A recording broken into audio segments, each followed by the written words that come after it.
सब देखने और सुनने वालों को मोहब्बत भरा सलाम। चलेंगे जर्मनी। इरफान अहमद खान साहब हमारे साथ हैं। जर्मनी में कुछ नई चीज़ें आई हैं। वैसे तो पहले हम बताते रहते हैं, मगर कई नए लोग होते हैं जो देखते हैं। और जर्मनी में बड़ी तादाद में लोगों की ज़रूरत भी है और सलाब की सूरत हाल भी पूछेंगे। जी खान साहब, जर्मनी में जो कवानीन थे 1 जून से कुछ तब्दील हुए हैं, हमारे देखने वालों को ज़रा बता दें। सर, तब्दील तो कुछ नहीं हुआ। ये कानून पास हुए थे लंबी डिस्कशन के बाद। तो जब डिस्कशन हो रही थी उस वक्त भी बार बार ये चीज अखबारों में प्रेस में आ रही थी और लोगों को पता लग रहा था। बाद में इन्होंने कानूनी हैसियत दे दी थी, लेकिन वो कानून जो है वो लागू जो है वो 1 जून से हुआ है। पास कवानीन जो थे बहुत सारे और दूसरे कवानीन भी है जो पहले असेंबली पास करती रही है दिसंबर के बाद भी, वो कवानीन जो है वो 1 जून से अब लागू हुए हैं। और उसमें एक बड़ा कानून जो है वो डबल नेशनलिटी का है कि भाई डबल नेशनलिटी आप 1 जून से डबल नेशनलिटी रख सकते हैं, अपने आबाई मुल्क की नेशनलिटी भी आप रख सकते हैं। एक तो ये कानून है। दूसरा ये है कि जो सहूलत दी है उन्होंने इमिग्रेशन इन मालूम कि जर्मनी में आके लोग काम कर सकते हैं, वो इमिग्रेशन ही जो कनाडा अमेरिका वगैरह करते हैं। उसमें यह है कि पॉइंट सिस्टम वगैरह बना दिया गया है। अब हर बंदा अप्लाई कर सकता है। पहले सिर्फ ये था कि आपके पास बड़ी डिग्री हो तभी आप अप्लाई कर सकते थे, जर्मनी आ सकते थे। अब ये सहूलत कम से कम मौजूद हो गई है कि अगर आप अप्लाई करें और उन पॉइंट्स तक पहुंच जाएंगे, जो पॉइंट उन्होंने रखे हुए हैं, उसमें फिर आप जर्मनी आने की रास्ता जो है हमवार हो जाता है। तो ये पहले इस किस्म की बहुत ज्यादा सख्तियां थी, अब इस कानून को उन्होंने नरम कर दिया है। इसमें जर्मन अदालतों ने भी बहुत बड़ा जो है वो किरदार अदा किया है। तो भाई जैसे आपको पता है कि यहाँ पर बहुत ज्यादा सख्ती थी काम शुरू करने के लिए। कोई शेफ खोलने के लिए आपको मास्टर की डिग्री होना जरूरी थी। खाली हाउस बिल्डिंग से आप करके काम कर सकते हैं, लेकिन उसी बेरूफ के लिए अगर आप कोई दुकान खोलना चाहें, आप ठीके का दुकान खोलना चाहें या बार्बर की शॉप खोलना चाहें, तो आप उसमें रुकावट थी तो भाई आपके पास लाजमी है कि आपके पास मास्टर की डिग्री हो। बाद में अदालतों ने इसके अंदर तरमीम करवाई। उनका जी आप जैसे जर्मन नेशनलिटी के लिए था कि आप के लिए जो वेटर है उसके लिए सिर्फ इतनी जर्मन आना काफी है, जिसने 8-10 घंटे से रेस्टोरेंट में काम करना है, वहां पे वो अपने बेरूफ से मुतल्लक बातचीत कर सके, तो फिर उसको नेशनलिटी मिल जानी चाहिए। उसमें जुबान रुकावट नहीं बननी चाहिए। ये फैसला भी अदालत ने दिया था, जिसके बाद नेशनलिटी का कानून नरम हुआ। इसी तरह फिर इन्होंने जो बार्बर शॉप्स है, आपको पता जर्मनी के अंदर तो आप जर्मनी में रहे हुए हैं, सिर्फ जर्मनों की बार्बर शॉप्स होती थी। और बाद में ये अदालत में चला गया तो वहां पे उन्होंने अलाउ कर दिया कि भाई बार्बर को तो बोलने की जरूरत नहीं, उसे सिर्फ बाल ही काटने हैं। उसका फन देखना चाहिए, उसको फन पूरी तरह आता है या नहीं आता। तो फिर चैम्बर ऑफ कॉमर्स जो है, जिसको हम कहते हैं यहाँ पर इंडस्ट्री और हैंडल्स कॉमर्स कहते हैं, उनको उन्होंने अलाउ कर दिया कि वो इम्तिहान लें और अगर उसको बाकी अपने बेरूफ में वो पूरा अपने बाल काटने आते हैं, उसको सर्टिफिकेट इशू कर दुकान खोल सकता है। तो जिससे आपने देखा कि हजारों दुकानें जो है या जर्मनी के अंदर खुल गई और गायब ही हो गया जो कह लिए जर्मन जो है वो इस फील्ड से।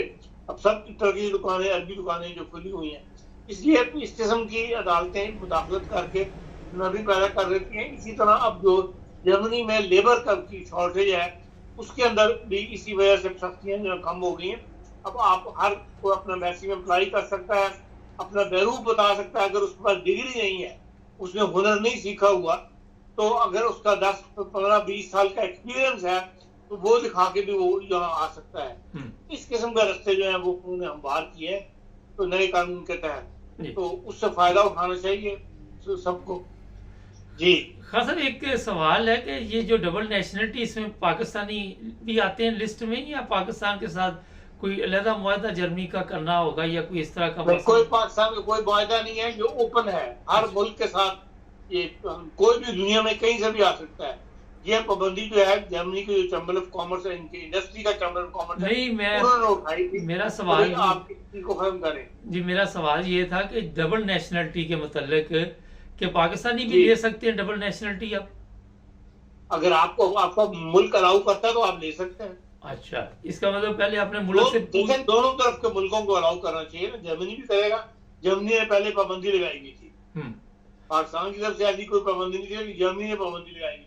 अब उन्होंने पाबंदी उठा ली है, आप डबल नेशनलिटी रख सकते हैं। जिस तरह दोनों मुल्क अगर एग्री करते हैं तो फिर आप उस दोनों नेशनलिटियां रख सकते हैं।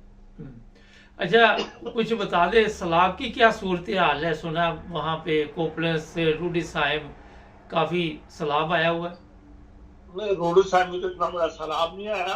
असल में जो वीकेंड है जो हमारा गुजरा है वीकेंड, उसके अंदर जर्मनी के साउथ में और बाटन-वुर्टनबर्ग का जो एरिया है साउथ जर्मनी जहाँ शुरू होता है, जो पट्टी है ना स्टुटगार्ट से अगर आप मिंचन जाए वाया आउसबर्ग, तो जो वो क्राइस है उसमें 8 लैंड क्राइस आती है, 8 जिले आते हैं जी। उसके अंदर बहुत ज्यादा बारिश हुई है और कहा जाता है कि भाई 130 मिलीलीटर पर जो पर स्क्वायर मीटर जो है 130 मिलीलीटर बारिश 24 घंटे के अंदर हुई है। इससे इन एरियो में दरिया भी छोटे हैं, इनकी चौड़ाई कम है, तो सारे दरिया भी जो है वो पानी जो है बाहर निकल आया और जिस वजह से काफी नुकसान जो है वो हुआ है इन एरियो के अंदर।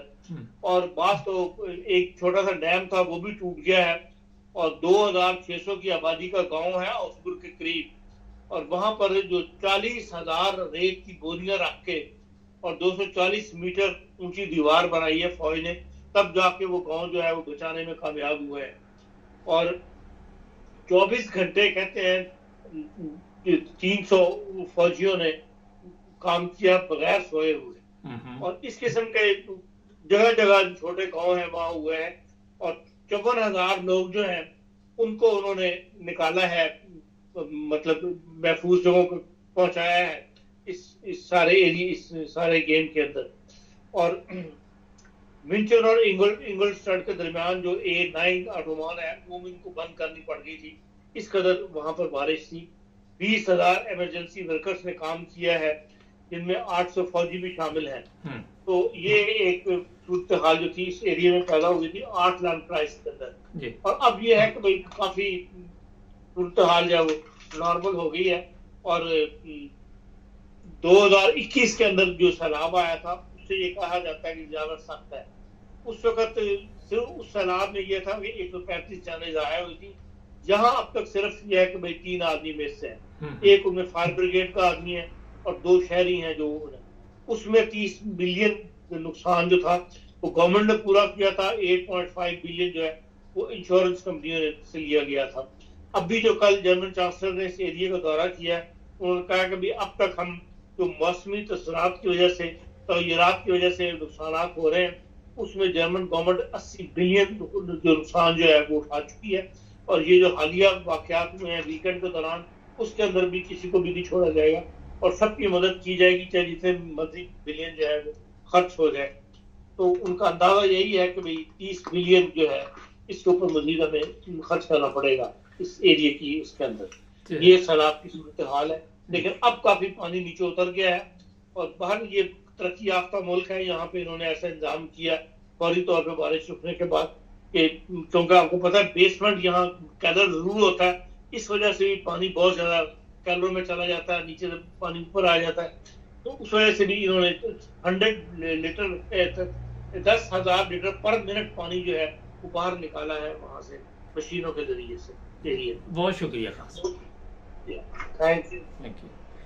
नाज़रीन, तरक्की याफ्ता ममालिक अपनी आवाम के लिए आप सबके इल्म में है किस तरह मेहनत करते हैं, और जो नेशनलिटी वाले मसाइल हैं ये आपको पाकिस्तानी एम्बेसी से पूछना पड़ेगा, वहाँ रब्ता करना पड़ेगा, क्योंकि कुछ लोग इस पर सवालात कर रहे थे। यहाँ इंग्लैंड, अमेरिका, कनाडा, कई ऐसे ममालिक हैं जहाँ पाकिस्तानियों के पास डबल नेशनलिटी है। इस पर ज़ाहिर है पाकिस्तानी गवर्नमेंट भी कोई ना कोई काम करेगी, वैसे इतनी जल्दी तो नहीं करेगी, लेकिन कुछ ना कुछ रिजल्ट लेके आएंगे वो भी। चैनल को सब्सक्राइब कर लें, जुड़े रहें हमारे साथ।